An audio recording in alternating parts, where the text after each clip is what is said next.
नमस्कार। कथा सखी में आज सुनिए एक शिक्षाप्रद कहानी, जिंदगी अभी बाकी है। अगर आपको कहानियों का यह साथ पसंद आए तो इस सखी के साथ जुड़ने के लिए चैनल को सब्सक्राइब जरूर कीजिएगा। तो आइए सुनते हैं आज की कहानी।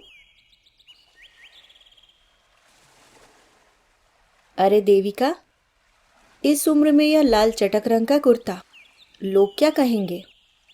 जरा अपनी उम्र का तो ख्याल करो, 60 की होने आई हो। सासू माँ की बड़ी तस्वीर के सामने खड़ी सुगंधा जी ने जैसे ही देविका को देखा, उनके मुंह से हमेशा की तरह टोका टाकी निकल पड़ी। सुगंधा जी देविका की जेठानी थी, जो रूढ़िवादी विचारों में जीती थी और मानती थी कि उम्र बढ़ने का मतलब है सफेद सफेद कपड़े पहनना और एक कोने में बैठकर माला जपना। देविका ने शीशे में खुद को देखा, अपने घुंघराले सफेद बालों को करीने से संवारा, लाल कुर्ते पर मैचिंग की ऑक्सीडाइज झुमकी पहनी और मुस्कुराकर बोली, भाभी 60 की सिर्फ उम्र हुई है, मेरा दिल नहीं। और वैसे भी लाल रंग खुशी का प्रतीक है। भगवान ने इतनी खूबसूरत दुनिया देखने के लिए आंखें दी हैं, तो उदास रंगों में खुद को क्यों समेटूं? देविका के पति आनंद का देहांत 5 साल पहले हो चुका था। उनके 2 बच्चे थे, बेटा राहुल और बेटी रिया। दोनों की शादियां हो चुकी थीं और वे अपनी अपनी व्यस्त जिंदगियों में मशगूल थे। अक्सर लोग सोचते हैं कि इस पड़ाव पर आकर एक अकेली औरत डिप्रेशन में चली जाएगी या बच्चों के पल्लू से बंधी रहेगी, लेकिन देविका अलग थी। उन्होंने बुढ़ापे को एक बोझ या फुल स्टॉप नहीं, बल्कि अपनी जिंदगी का दूसरा अध्याय, सेकंड इनिंग माना था। देविका जब छोटी थी तो उन्हें पेंटिंग करने और घूमने का बेहद शौक था, लेकिन शादी के बाद बच्चों की परवरिश, रसोई की जिम्मेदारी और सामाजिक बंधनों के बीच उनके वे शौक कहीं अलमारी के सबसे निचले दराज में दब गए थे। एक दिन जब घर बिल्कुल शांत था, देविका ने अपनी पुरानी पेंटिंग किट निकाली। ब्रश पर जमी धूल को साफ करते हुए उनकी आंखों में एक चमक आ गई। उन्होंने कैनवास पर रंग बिखेरने शुरू किए। शुरुआत में हाथ थोड़े कांपे, लेकिन धीरे धीरे रंगों ने उनकी भावनाओं का रूप ले लिया। उन्होंने उगते हुए सूरज और एक उड़ती हुई चिड़िया की तस्वीर बनाई। जब बेटे राहुल ने मां के हाथ में ब्रश देखा तो उसने कहा, मां, इस उम्र में यह सब? आपको आराम करना चाहिए, घुटनों का दर्द बढ़ जाएगा। देविका ने प्यार से राहुल के सिर पर हाथ फेरा और कहा, बेटा, शरीर को आराम देने का मतलब यह नहीं है कि मैं अपने मन को मार दूं। जब मैं पेंट करती हूं तो मुझे अपने घुटनों का दर्द भूल जाता है। यह मेरा मेडिटेशन है। देविका सिर्फ घर तक सीमित नहीं रही। देविका को जल्द ही एहसास हुआ कि उनकी सोसाइटी और आसपास की कई बुजुर्ग महिलाएं अकेलेपन के चक्रव्यूह में फंसी हुई हैं। उनके बच्चे या तो विदेश में थे या काम के सिलसिले में सुबह से रात तक गायब रहते थे। ये महिलाएं दिन भर टीवी पर रोने धोने वाले सीरियल देखती या अपनी बीमारियों की चर्चा करके और उदास हो जाती। देविका ने इस सोच को बदलने का बीड़ा उठाया। उन्होंने पार्क में टहलने आने वाली अपनी उम्र की महिलाओं को इकट्ठा किया और एक अनूठा ग्रुप बनाया, जिसका नाम रखा जिंदगी लाइव। इस ग्रुप का एक सख्त नियम था, कोई भी महिला यहाँ अपनी बीमारी, डॉक्टरों के पर्चे, बहुओं की शिकायत या अतीत के दुखों की चर्चा नहीं करेगी। हर शनिवार को ये महिलाएं कम्युनिटी हॉल में मिलती थीं। कोई पुरानी गजल गाती, कोई अपनी लिखी कविता सुनाती, तो कोई नई डिश बनाकर लाती। देविका ने देखा कि कई महिलाओं को स्मार्टफोन ठीक से चलाना नहीं आता था और वे हर छोटी बात के लिए बच्चों का मुंह ताकती थी।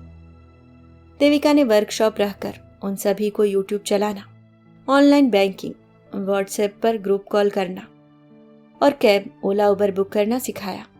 अब ये महिलाएं आत्मनिर्भर बन रही थीं। एक दिन देविका ने ग्रुप में प्रस्ताव रखा, चलो इस बार हम सब मिलकर ऋषिकेश और बोटिंग करने चलते हैं। यह सुनते ही कुछ महिलाएं हिचकिचाईं। अरे देविका, इस उम्र में एडवेंचर ट्रिप? बच्चे क्या कहेंगे? लोग हंसेंगे कि बुढ़िया पहाड़ पर चढ़ रही है। देविका ने हंसते हुए कहा, लोग तो तब भी कहेंगे जब हम घर बैठे बीमार होंगे। जिंदगी भगवान का दिया हुआ सबसे बड़ा तोहफा है, इसे खुलकर जियो, घिसट घिसट कर नहीं। देविका के आत्मविश्वास ने काम किया। 7 महिलाओं का यह दल जब ऋषिकेश पहुंचा तो उनकी ऊर्जा देखने लायक थी। देविका ने सफेद शर्ट और जीन्स पहनी, आंखों पर गॉगल्स लगाए और गंगा की लहरों के बीच बोटिंग का आनंद लिया। उन्होंने अपनी तस्वीरें सोशल मीडिया पर पोस्ट की, जिसके नीचे उनकी बेटी रिया ने गर्व से लिखा, माई रॉक स्टार मॉम। ऋषिकेश से लौटने के बाद देविका के भीतर का उत्साह और बढ़ गया। उन्होंने देखा कि कई बुजुर्ग महिलाएं अपनों पर पैसों के लिए या छोटी छोटी जरूरतों के लिए निर्भर रहती हैं। देविका को आनंद की पेंशन मिलती थी, लेकिन वे खुद कुछ करना चाहती थी। उन्होंने अपनी कॉलोनी के कम्युनिटी हॉल में बच्चों और महिलाओं के लिए आर्ट एंड क्राफ्ट की क्लास शुरू कर दी। वे हर शाम 2 घंटे बच्चों को पेंटिंग और मिट्टी के बर्तन बनाना सिखाती। इससे उन्हें जो पैसे मिलते उसे वे अपनी सहेलियों के साथ किसी अनाथालय या वृद्धाश्रम में जाकर बच्चों और बुजुर्गों की मदद में खर्च कर देती। एक बार राहुल को बिजनेस में कुछ पैसों की कमी पड़ी। वह थोड़ा हिचकिचाते हुए देविका के पास आया। देविका ने अलमारी से अपनी खुद की कमाई के पैसों का चेक निकालकर राहुल के हाथ में रख दिया। राहुल हैरान रह गया। माँ, ये पैसे आपके पास कहां से आए? देविका ने गर्व से कहा, यह तुम्हारी माँ की खुद की मेहनत की कमाई है। बच्चे सोचते हैं कि बुढ़ापे में माता पिता उन पर बोझ बन जाते हैं, लेकिन मैं चाहती हूं कि जब तक मेरी सांस चले मैं देने वाली बनूं, लेने वाली नहीं। राहुल की आंखों में मां के लिए सम्मान और बढ़ गया। समय बीतता गया और देविका का 65वां जन्मदिन आया। राहुल और रिया ने एक शानदार पार्टी रखी। पार्टी में देविका की जिंदगी लाइव ग्रुप की सभी सहेलियां आई थीं। सभी ने चमकीली साड़ियां और वेस्टर्न कपड़े पहने थे। चारों तरफ हंसी मजाक का माहौल था। जेठानी सुगंधा जी भी वहां मौजूद थी। वे देविका की ऊर्जा और उनके चेहरे पर झुर्रियों के बीच चमकते हुए ग्लो को देखकर दंग थीं। वे देविका के पास आईं और धीमे से बोली, देविका, सच कहूं तो शुरुआत में मुझे तुम्हारा यह सब करना पागलपन लगता था, लेकिन आज तुम्हें और तुम्हारी सहेलियों को इस तरह हंसते और जीते देखकर मुझे अपनी गलती का एहसास हो रहा है। मैंने उम्र के नाम पर खुद को एक पिंजरे में बंद कर लिया था। मुझे भी अपनी जिंदगी जीना सिखा दो। देविका ने सुगंधा जी का हाथ अपने हाथों में थाम लिया और कहा, भाभी, पिंजरे का दरवाजा कभी बंद था ही नहीं, बस उड़ने का खौफ हमारे मन में था। बुढ़ापा शरीर का एक कुदरती नियम है, मन का नहीं। जब तक हमारी आंखों में सपने हैं और कुछ नया करने की जिद है, तब तक हम बूढ़े नहीं हो सकते। तभी पार्टी में तेज म्यूजिक बजा। जिंदगी एक सफर है सुहाना, यहाँ कल क्या हो किसने जाना। देविका ने अपनी जेठानी सुगंधा जी और अपनी सहेलियों का हाथ पकड़ा और उन्हें डांस फ्लोर पर ले आईं। 60 और 70 के पार की वे सभी महिलाएं दुनिया की तमाम बंदिशों, चिंताओं और दर्दों को भूलकर हवा में हाथ लहराते हुए झूम रही थीं। देविका को देखकर ऐसा लग रहा था मानो वे कह रही हूं, अभी तो असली जिंदगी शुरू हुई है। अभी आप सुन रहे थे जिंदगी अभी बाकी है। दोस्तों, उम्र एक आंकड़ा है। जीवन का हर पड़ाव एक नई शुरुआत की मांग करता है।